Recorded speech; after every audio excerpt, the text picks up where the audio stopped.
여러분, 인류 역사상 많은 일들이 있고 많은 사상이 있는데요, 모든 사상과 모든 사건들이 다 한 시대를 이렇게 꽃피우고 다 사라졌지만, 오직 하나님의 말씀이 태초부터 지금까지 세세토록 하나님의 말씀이 우리 가운데 있고, 나사렛 예수 그리스도, 그 조그만 마을에, 알려지진 마을에 거기서 성장하셨던, 인간으로 보면 그 겨자씨처럼 작은 예수님, 그분이 십자가에서 못 박히시고 끝나셨지만 결국 그 십자가 중심으로 세상이 지금 돌아가고 있습니다. 지금 우리가 서기 2023년이라고 말하는 것에는, 여기에는 우리 주님이 오신 지 지금 2023년째입니다 라는 그런 고백이 전 인류가 원하건 원하지 않건 그렇게 고백하고 있는 것입니다. 역사는 AD 그리고 BC. AD는 이렇게 우리 주님이 오시기 이전, 이런 해를 말하고, BC는 우리 주님이 오시기 이전을 말하고요, AD는 우리 주님이 우리와 함께 하신다 하는 그 의미를 말하는 것입니다. 왜 AD는 라틴어이고 BC는 영어일까요? 저는 이런 것들이 참 궁금해요. 그래서 제가 나름대로 추론해서 살펴보니까, AD는 아노 도미니, 우리 주님이 우리와 함께 하십니다. 우리 주님이 함께 하시는 해입니다. In the year of our Lord, 이런 뜻이에요. 우리 주님의 해, 이런 뜻이에요. 그거를 로마가 원래 AU, 아누 우르비스, 로마 도시가 세워진 지 몇 년 이렇게 하던 로마가 예수님을 그들이 영접하고 나니까 예수 안에 있는 삶이 의미가 있지, 이 로마 도시가 의미가 있는 게 아니에요. 진정한 의미가. 그래서 그들이 AD로 바꾸기 시작했어요. 로마가 당시의 세계 중심이잖아요.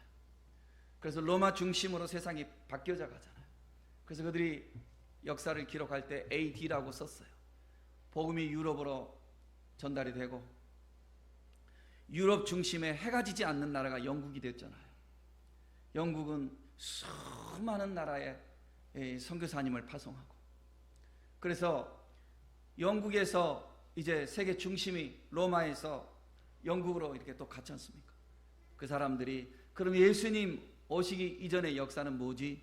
그럴 때 영어로 Before Christ, 그리스도가 오시기 이전 역사. 그래서 AD는 라틴어이고 BC는 영어가 된 것입니다. 인류의 역사가 흔히 하는 말로 헤브라이즘과 헬레니즘의 역사라고 합니다. 두 축을 이렇게 이루어간다고 합니다. 헤브라이즘은 뭐냐면은 그 신 중심, 그러니까 교리 중심, 먼저 이렇게 어떻게 보면 연역적이에요. 대답을 딱 내놓고, 그 사람들이 헤브라이즘이라는 것이 좋은 말이지만 그냥 교조적인 거예요. 그냥 교조적인 거. 삶 속에 하나님이 계시건 안 계시건 간에 그냥 막연하게 무조건 처음부터 하나님에 대한 이것을 가르침을 딱 내놓고 시작하는 거죠. 그게 우리 입장에서는 좋은 것 같지만 사실은 이게 화석화된 신앙이 될 수도 있는 거예요. 이마에 하나님 말씀을 붙이고 또 손목에도 하나님의 말씀을 붙이고 그렇게 살지만 예수 그리스도를 모르고 산 유대인처럼 화석화된 그런 신앙이 될 수 있어요. 그런가 하면 인류의 역사는 헬레니즘 중심이라고 해요. 인간의 이성, 인간 중심의 역사, 그렇게 되잖아요. 그러나 인류의 역사가 헤브라이즘 중심의 역사도 아니고 헬레니즘 중심의 역사도 아니에요. 겉으로 보기에는 그렇게 되는 것 같지만 인류의 역사는요, 하나님 말씀 중심으로 가고 있어요. 이것은 기독교인들이 독단적으로 하는 말이라고 생각할 수 있다고 그렇게 생각할지 모르겠지만, 냉철하게 보면 인류 역사가 그렇지 않아요. 교회 중심이에요. 어디 가든지 하나님의 말씀이 선포되어지고 하나님의 교회가 세워지면서 거기에 인류의 역사가 바뀌는 거예요. 여러분, 영국이, 여러분, 영어가 세계 중심의 영어가 됐잖아요. 언어가 됐잖아요. 킹 제임스 성경을 번역하면서 영어가 세계 언어로 그렇게 우뚝 서게 된 거예요. 그래서 성경에 영어에 보면은 성경에 나오는 표현들이 다 그게 영어의 그 이디엄 속에 많이 들어 있습니다. 독일어도 루터가 성경을, 시작 성경을 독일어로 번역하면서 독일어가 그렇게 발전을 했습니다. 우리나라도 여러분 보세요. 우리나라도 기독교를 박해하고 기독교를 서양 귀신이라고 그렇게 박해하고 그렇게 폄하하고 그랬지만, 우리나라가 세워질 때, 근대화를 이룰 때 우리나라 기독교 교회가 우리나라 기반을 구축한 겁니다, 여러분. 지금은 사람들이 이걸 잘 모르고 잘 살게 되어가지고 뭐 기독교가 어떠니 저떠니, 물론 우리가 잘 하는 것은 당연한 것이고 조금이라도 잘못한 것은 반성해야 되기 때문에 우리는 항상 잘한 것 자랑할 것이 아니라 잘못한 것은 우리는 반성하는 거 있지만, 냉정하게 기독교만큼 대한민국의 근간을 이루는데, 기독교만큼 이 대한민국을 이렇게 세우는데 역사를 이렇게 이룬 이 열매를 가져온 게 없습니다, 여러분. 생각해 보세요. 냉정하게. 기독교가 대한민국에 들어오면서 그 기틀을 마련하고 서구의 모든 것, 여러분 한국 사회가 살아갈 때, 여러분 어렸을 때 아마 밀가루 먹고 뭐 이렇게 버터 가루 먹고 다 그랬을 거 아니에요. 저만 해도 초등학교 다닐 때 학교 가면 급식 빵 받아 먹은 기억이 나요. 그 전부 다 미국의 교회가 준 겁니다, 여러분. 미국의 교회가 준 거예요. 미국의 여전도회, 미국의 무슨 교회들의 연합 전도회, 이런 데서 다 후원해가지고 대한민국 살려야 된다고. 사실 이렇게 해서 우리나라가 이렇게 근대화를 이루고, 그리고 우리 지금은요 한국이 잘 사는 나라가 되었기 때문에 지금은 입장이 틀려요. 그러나 70년대 심지어 80년대까지만 해도 대한민국에서 유학 왔다고 그러면은 웬만큼 좀 뭐가 안 돼도 학위를 줘가지고 가서 너 이바지 해라, 그렇게 해서 온 거예요. 그래서 지금 생각해보면 그 교수들이 말이죠, 미국에서 그렇게 공부하고 왔는데 영어 통역을 잘 못하는 사람들도 있어요. 미안하지만. 그래, 왜 그랬을까 난 궁금했어요, 그때는. 그런데 지금은 이해가 되는 거죠. 지금은 그렇지 않아요. 지금은 그렇지 않아요. 이렇게 대한민국을 이루는데 교회가 이바지한 것이 큰 것입니다. 이 교회가 세워질 수 있도록 주님이 역사하시는 이게 뭐냐면, 이것이 복음인 것입니다. 여러분, 어느 사회든지 복음이 들어가면은요, 단지 종교만 바뀌어지는 것이 아니라 삶이 바뀌어지는 거예요. 삶이 바뀌어지고, 그 삶이 바뀌어지는 핵심에는 뭐가 있냐면 성령이 여기서 역사하시는 거예요. 성령이 우리 가슴 속에 들어와서 우리의 가치관이 바르게 세워지는 것입니다. 그래서 무엇을 하든지 하나님의 말씀에 합당한가를 살피게 돼요. 물론 다 그렇지 않아요. 종교 안에도 사기꾼들 많아요. 종교 안에 사기꾼들 많아요. 교회를 다니지만 적당히 다니면서 교회 안에서 장사 속, 이속, 그래서 교회가 연회당이라고 하고 교회가 사업하는 데라고 하고 비난하잖아요, 세상에서. 일부분 그런 게 있어요. 목사들이 제대로 되지 않는 목사들 일부분 그대로 있어요. 그럼 너는 제대로 하냐 이렇게 말을 하면 저도 죄인이고 모자란 것 많이 있죠. 그러나 우리가 하려고 하잖아요. 모자라는 것 다 있을 수 있어요. 그러나 아예 막 방향이 틀린 인간들도 있어요. 하나님의 곡식밭에는 가라지도 심겨져 있기 때문에 그런 것들이 있기는 있어요. 그러나 크게 볼 때 인류 역사에 어느 지역이든지 어느 나라든지 그 사회가 바뀌고 그 나라가 바뀌고 그 백성들의 정신이 바뀌고, 그런 곳에는 하나님의 말씀이 들어가고 하나님의 성령이 역사하실 때 그들의 삶이 바뀌어지게 되는 것입니다. 여러분, 오늘 우리도 이 복음의 능력으로 새로워질 수 있는 성도가 되고 교회가 되기를 주의 이름으로 축복합니다. 복음이 들어오면 내가 살아요. 내 영혼이 살고 내가 살면서 내 가치관이 정립이 돼요. 내 아이덴티티가 세워지는, 내가 누구인가? 나는 어떻게 살아야 하겠는가? 나는 앞으로 어떻게 살 것인가? 복음이 도덕은 아니지만 복음이 들어오면 도덕과 윤리까지 이렇게 포함해서 삶이 바뀌어지기 시작해요. 자기만을 위해서 살던 사람이 타인을 위해서 살고 삶이 바뀌어지게 되는 거예요. 제가 어제 유한양행 유일한 박사님의 일대기를 주보에 제가 그 책을 좀 요약해서 제가 좀 썼는데, 그 유일한 9살 때 미국에 유학을 떠나가지고, 그리고 미국에서 호밀이라는 여인, 그 소아과 의사, 그 당시에도 의사는 미국의 최고예요. 그런 의사와 결혼해서 30대도 안 된 이 젊은 청년이 자기는 상대를 나와가지고 미국에서 경영을 하며 사업을 할 수 있는 기반을 지금 구축해 나가는 찰나인데, 서재필이라든지 이런 사람들을 이렇게 만나면서 이 대한민국의 이 현실을 보면서 내가 대한민국에 들어가서 대한민국에 이바지해야 되지 않겠는가? 그 정신에 그게 뭐예요? 그게 하나님의 말씀이 들어가니까 그렇게 되는 거예요.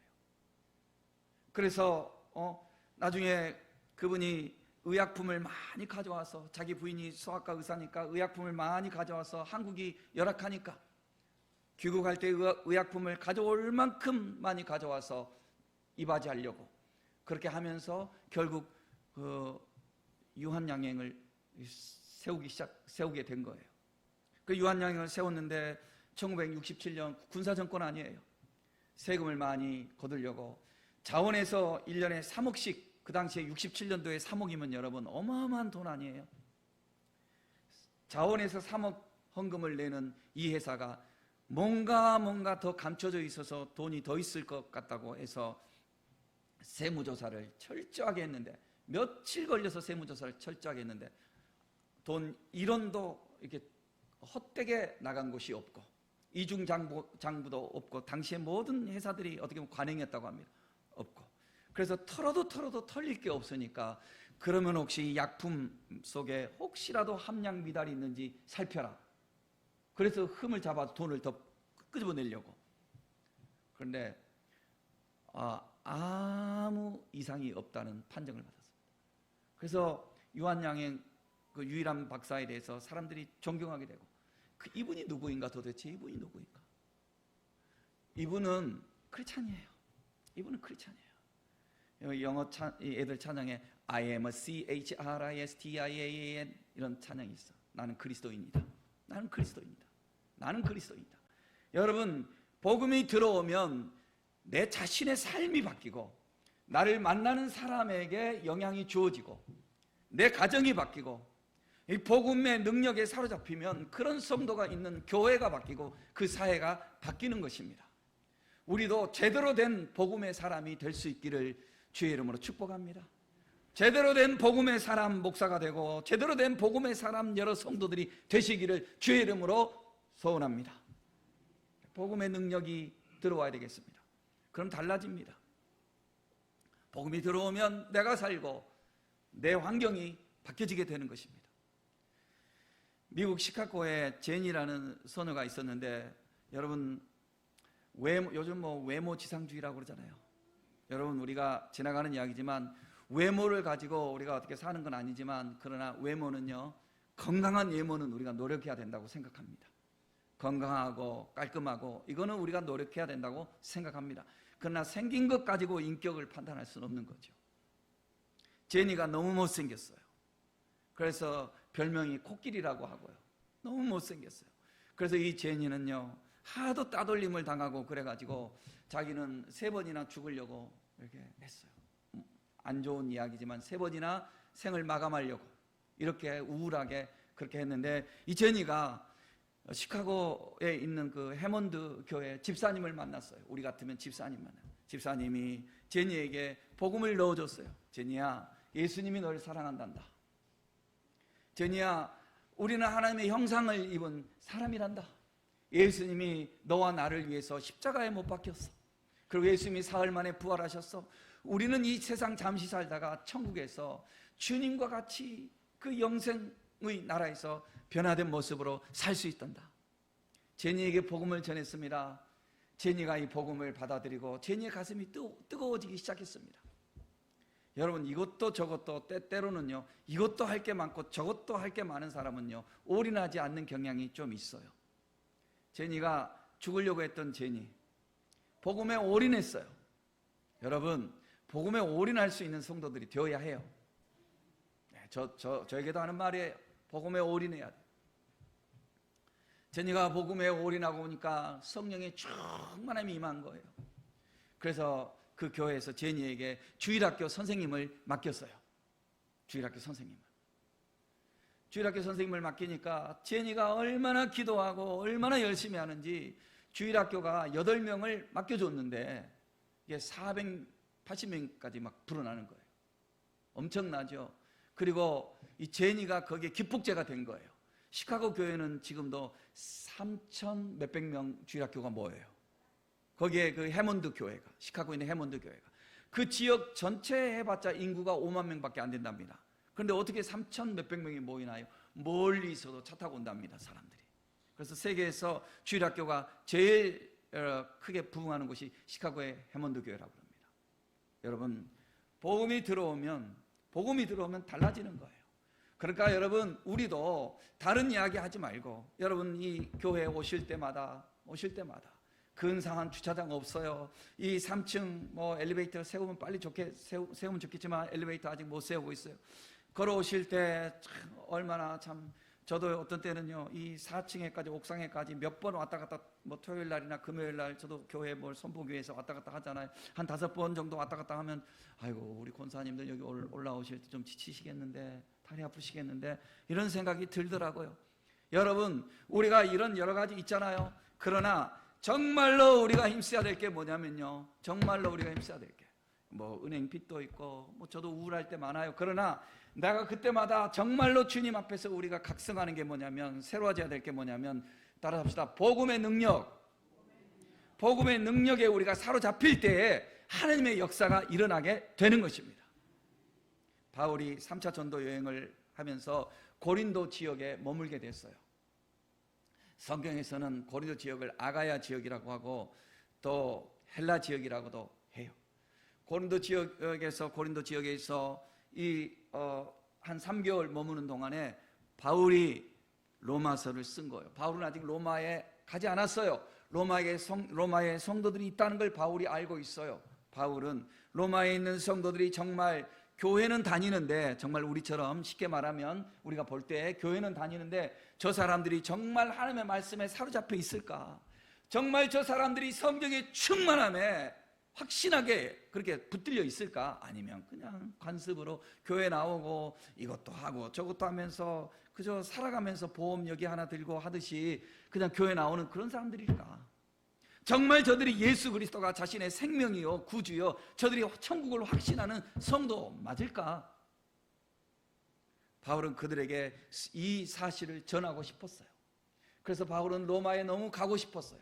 그리고 로마는 당시의 세계 중심이에요. 세계 중심에, 여기에 세계 중심에 복음을 뿌려놓으면 복음이 세상을 향하여 나갈 수 있잖아요.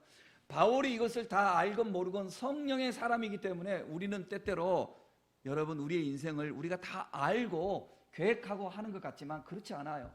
모르고 했지만 알고 보면 성령이 하시는 거예요. 저도 제가 어떻게 해서 나는 이렇게 됐지? 또 이런 생각을 해요. 자기 자신을 다 피하라는 세상이 있잖아요. 그죠? 나도 이렇게 하는데 왜 내가 이렇게 됐지? 여러분, 지금 내가 다 모르지만 하나님이요, 나 같은 사람 여기에 꼭 필요해서 여기 세웠을 거예요. 난 그렇게 생각을 해요. 달라질 거예요. 나중에 달라질 거예요. 분명히 달라질 거예요. 우리가 분명히 하나님의 이 역사를 돌아보면서 하나님이 이렇게 하셨다, 다 우리가 알게 될 거예요. 우리가 모르는 가운데 하나님이 다 하시는 거예요.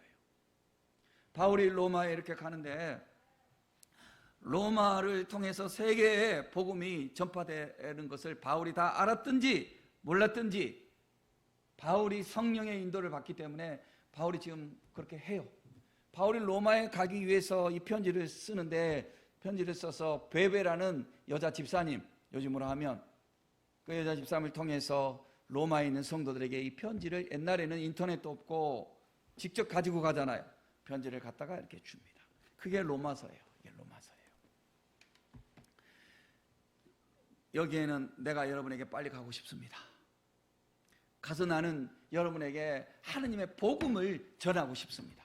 여러분들이 이 복음 안에 굳건하게 서기를 원합니다 라는 것이 바울의 이 목적이에요. 로마서를 쓴 목적이에요. 그런데 여러분 보세요. 1절에 보면 예수 그리스도의 종 바울은 사도로 부르심을 받아 하고요, 이렇게 자기를 소개하고 그 다음에 그 당사자 받는 수신자들에게 7절에 가서 우리의 아버지와 주 예수 그리스도로부터 은혜와 평강이 있기를 원합니다 이렇게 1절을 원래 써야 되거든요. 그런데 바울이 가슴이 너무 뜨거워요. 그래서 부르심을 받아 하나님의 복음을 위하여 라고 이렇게 말을 딱 하고 나니까 복음이라는 것이 가슴에 딱 들어오니까 이 복음에 대해서 하고 싶은 이야기가 너무 많은 거예요. 나중에 해야 되는데도 지금 먼저 말이 막 나오는 거예요. 그래서 이 복음은 하고 여기서부터 6절까지 인사말 중에도 이 복음에 대해서 이야기하고 있어요.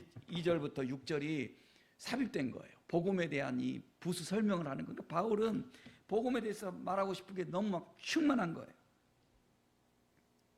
이것이 그 열정이에요. 여러분, 우리가 지금 알 때 바울은 대단한 사람이지만 당시 그 세계 속에서 바울은요 대단하지 않아요. 대단하지 않아요. 바울이 로마에 나중에 가긴 가죠. 어떻게 가죠? 고생하면서 가잖아요. 잡혀가요. 누명을 쓰고 그 다음에 비난을 받고 그러면서 때로는 맞기도 하고 때로는 묶여서 로마에 끌려가는 거예요. 이렇게 로마로 끌려가요. 사람들이 이렇게 말하죠. 하나님의 복음을 전하는 사람이 왜 그렇게 천사가 동행하고 왜 그렇게 좋은 길로 가지 않고 왜 그렇게 합니까? 사람들이 이렇게 말 많이 했을 거예요. 여러분, 우리들도 그럴 수 있는 거예요. 그러나 주와 함께 동행하고 역사는요 나중에 다 하나님 나라에서 평가하게 되는 거예요.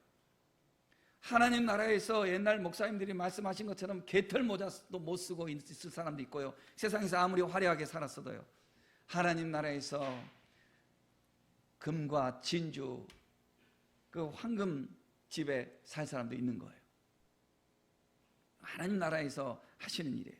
그러니까 바울은 지금 너무 어려운 처지 속에서 로마에 가지만 이 복음에 대해서 바울이 지금 가슴이 너무 뜨거운 거예요. 여러분, 복음이 뭐예요? 복음이 뭐예요? 여러분, 복음을 말할 수 있어요? 복음은, 여러분 한번 복음이 뭘까? 한번 마음으로 생각해 보세요. 복음은 한마디로 말하면 예수 그리스도예요. 예수 그리스도. 이거를 조금만 펼치면, 핵심을 펼치면 예수 그리스도께서 내 죄를 갚아주기 위해서 십자가에서 죽으시고 나에게 영원한 생명을 보여주시는 증거로 부활하셨습니다. 그래서 나의 구주가 되었습니다. 당신이 예수님을 믿으면 당신도 죄사함을 얻고 당신도 영생할 수 있습니다. 이것을 말할 수 있는 것이 이것이 복음이에요. 이 복음을 바울이 로마에 이렇게 전하고 싶은 거예요. 그런데 여러분, 성도들이 분명히 알아야 될 게 뭐냐면은 복음을 이렇게 이론으로만 말하고 끝나면 복음의 능력이 없어요. 여러분, 말 잘하는 사람이 되는 거예요. 말 잘하는 사람이 되는 거예요.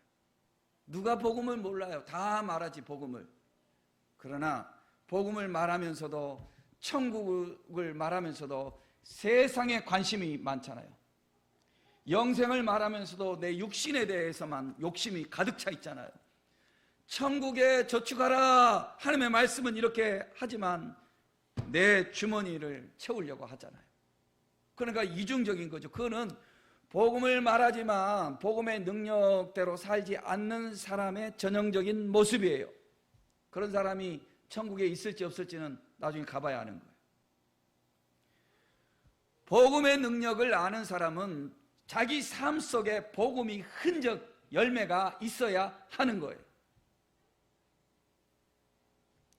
여러분들이 성령의 뜨거움을 받아서 이런 말씀을 할 때에 여러분들이 도전을 받고 아멘을 하고, 그래서 여기 불을 태워야 돼요. 여기 강단을.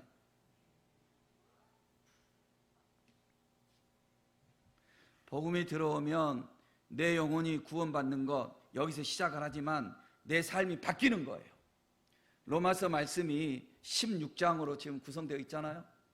1장부터 11장까지는요 쉽게 말하면 이론이에요. 복음의 이론, 복음은 이렇다, 이론이에요. 12장부터 16장은 뭔 줄 아세요? 그러므로 우리는 이렇게 살아야 한다 이거예요. 삶이에요. 여러분 예수를 믿으면요, 예수를 믿으면 그냥 예수 믿고 구원 받습니다 이 정도가 아니라 삶이 바뀌어야 하는 거예요. 뭐 이렇게 여러분 잠자는 사람처럼 가만히 있나요? 같이 뜨거워져야지. 애기가 지금 관심의 대상이 돼가지고 지금 애기가 재롱 떠는 거 우리 그냥 보다가 갈래요? 그래도 유연아 사랑해. 너는 하나님의 꽃이야. 사랑해. 거기 계속 있어. 그래도 여러분 우리가 좀 뜨거워졌으면 좋겠어요. 좀 뜨거워졌으면 좋겠어요. 여러분들이 뜨거워지면 뜨거워지기를 원하는 사람들이 와서 같이 여기에 같이 달라붙는 거예요. 뜨거워지기 원하는 사람들이 왔다가도 여기 좀 너무 냉랭해. 그럼 난 뜨거워지는 대로 갈래. 이렇게 되는 거예요. 뜨거워지는 게 있어야 돼. 뜨거워지는 게 우리가 성령 충만함을 사모해야 하는 거예요. 예배가 여의도 순복음교회 유튜브로 한 번씩 보세요.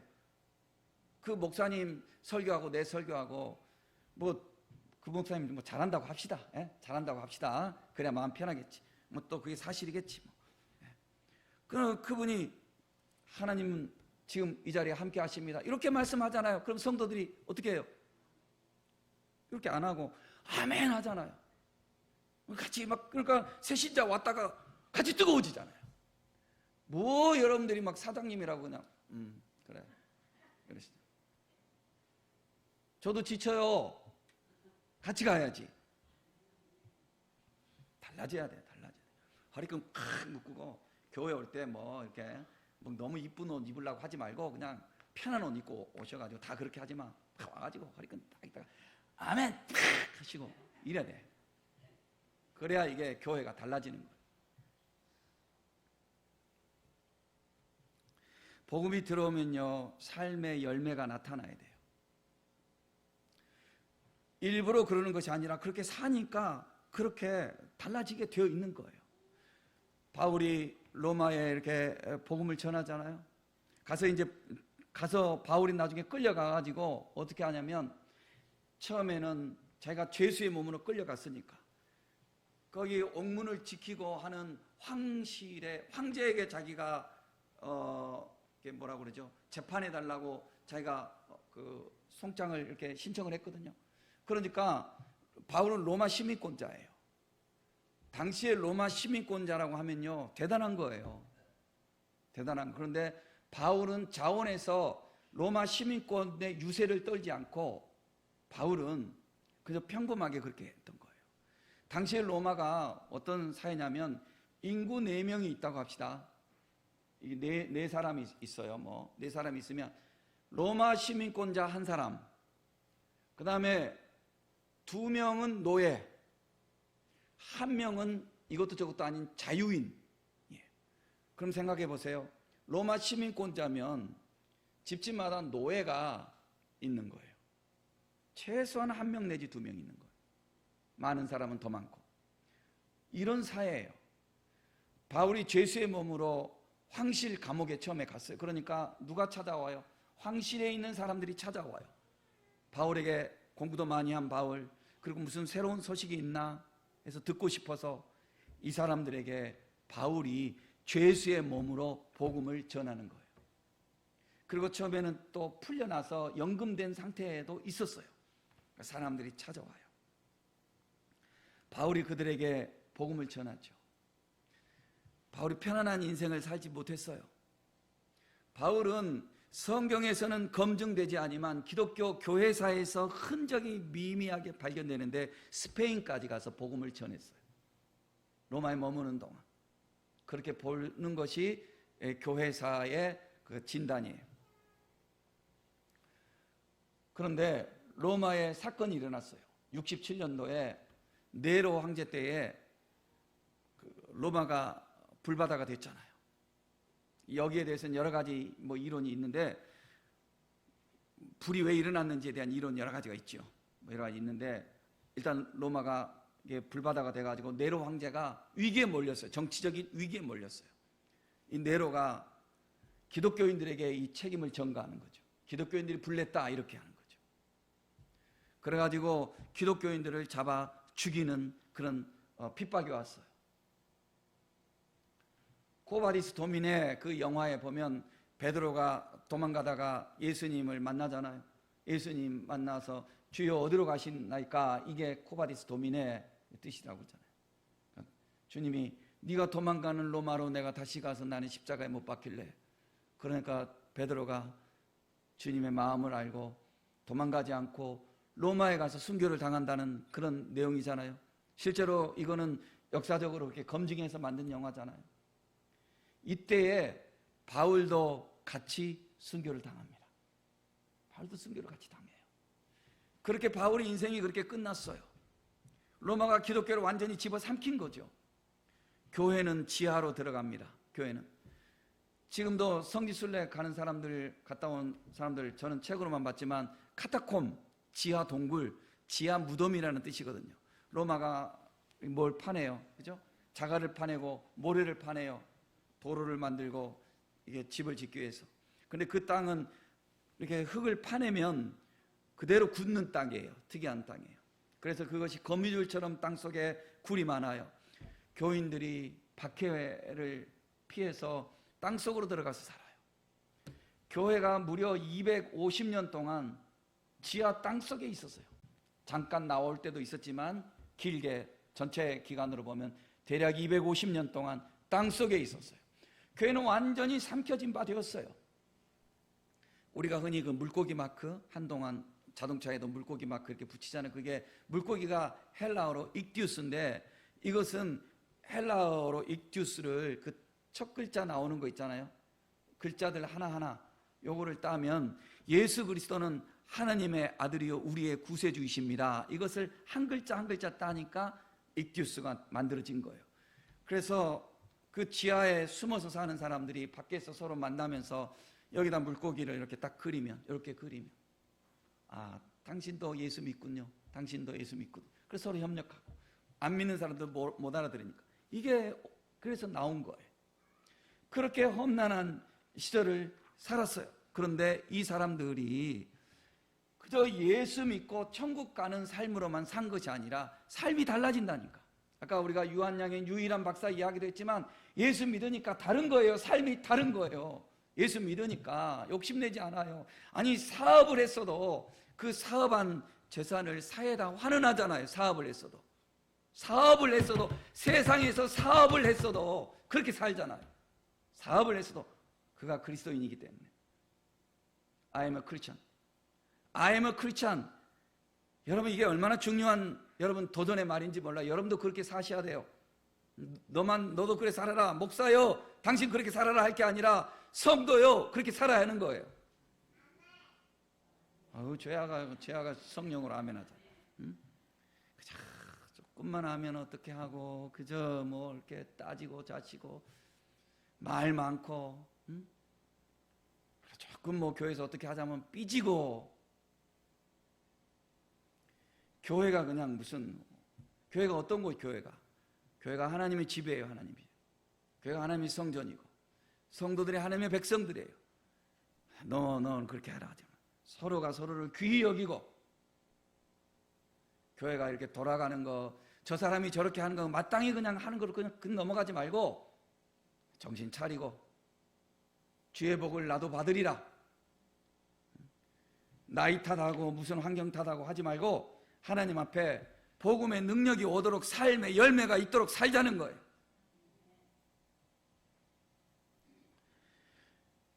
복음으로 살아가는 그 로마 성도들이 어떻게 삶을 잘 사는지, 지하로 들어가서 그래 살고 가끔 나오고 그러는데 삶이 다른 거예요.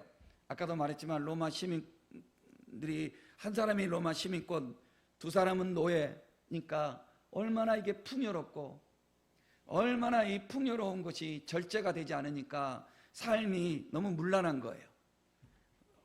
돈은 많은데 삶이 문란한 거예요. 쾌락으로 빠지고. 그 로마 시대의 기록들을 보면은 먹고 가서 잘 토하고 와서 또 음식 먹는 거, 이런 약들이 막 개발됐다고 그러잖아요.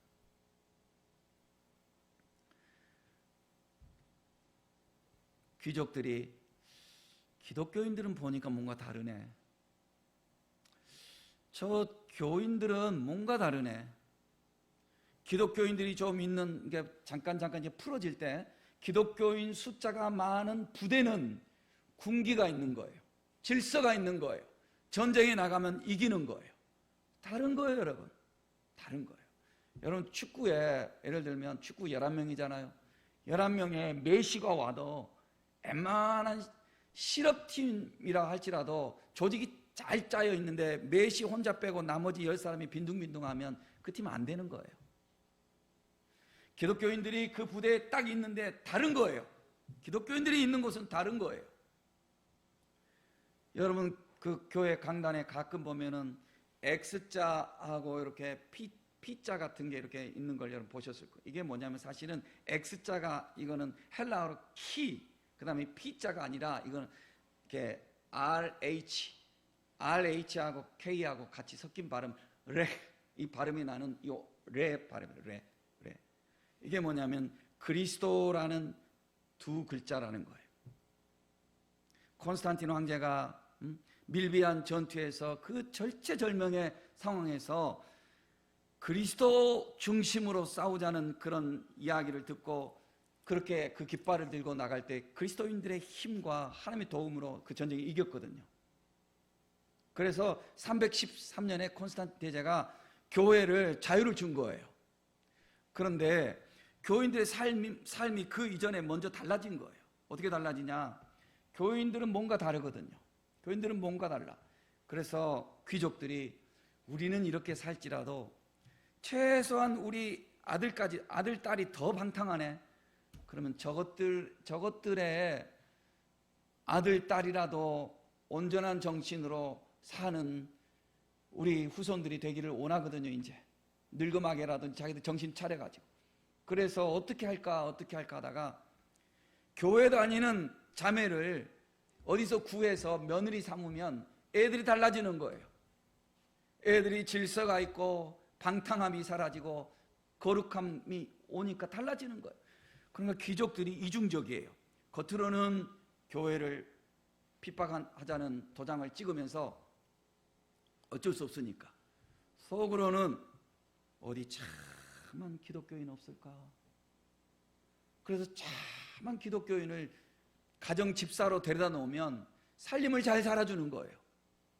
그냥 누구한테 맡기면 다 말아먹는데, 다 빼돌리는데, 신앙 좋은 기독교인이 집사가 돼서 살림을 맡으니까 살림이 달라지는 거예요. 어디 기독교인 없어? 어디 기독교인 없어? 이러는 거예요. 어디 기독교인 참한 교수 없어? 이러는 거 쉬쉬하면서.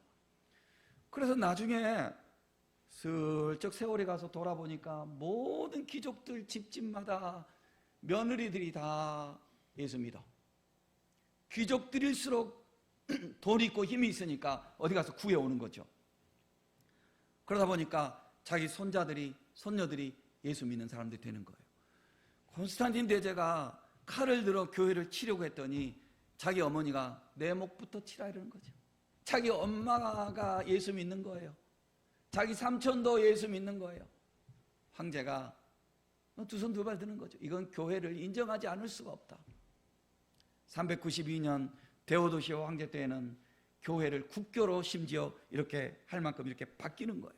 마태복음 13장에 보면 천국을 예수님께서 말씀하실 때, 비유를 말씀하실 때 천국은 겨자씨와 같다고 그랬어요.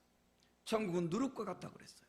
겨자씨는 눈에 보이지 않는 씨지만 뿌리면 자라서 큰 나무처럼 된대요.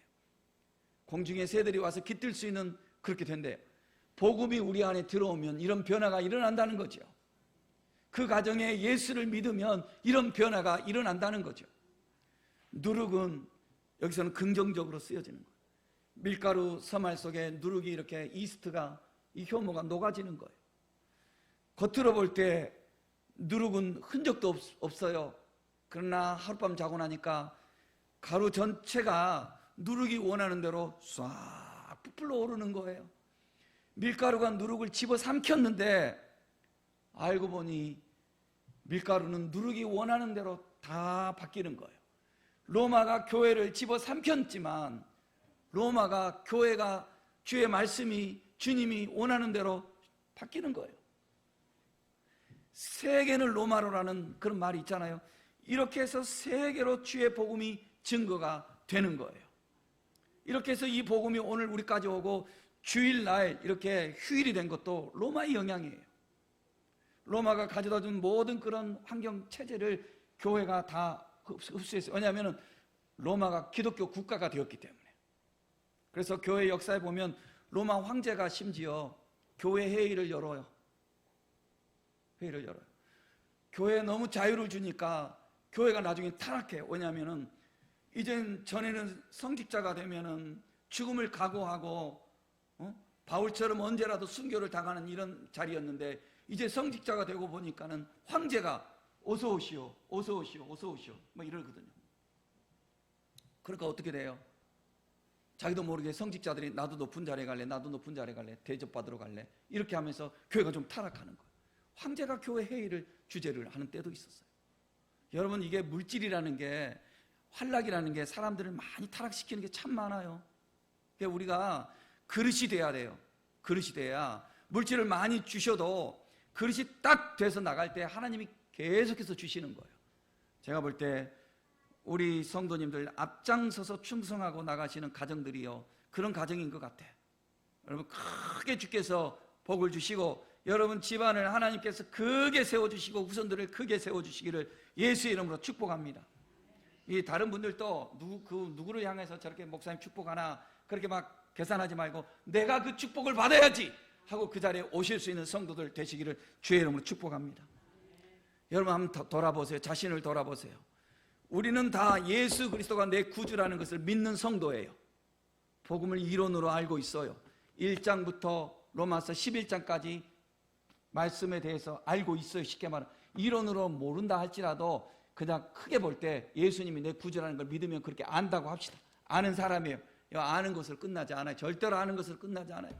로마서 12장부터 16장이 주어져야 비로소 이것을 아는 것이 열매로 나타나는 거예요. 그렇게 사는가? 당신의 삶 속에 복음의 흔적이 있는가? 당신은 당신의 삶 속에 예수 믿기 전하고 지금 달라지는 게 있는가?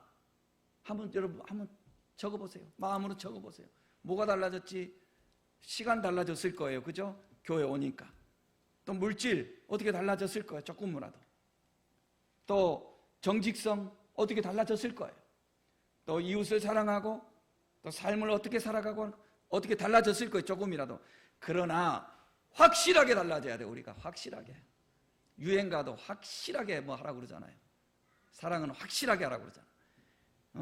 예수님을 믿는 우리가 확실하게 믿어서 복음의 능력이 확실하게 우리에게 나타날 수 있는 성도가 되어서 개인이 살고 그리고 어느 자리에 갔든지 여러분을 통해서 여러분 이웃이 살고 여러분 가정이 살고 우리 교회가 살아나서 복음의 능력으로 살아갈 수 있는 우리 모두가 되시기를 존귀하신 예수의 이름으로 축복합니다.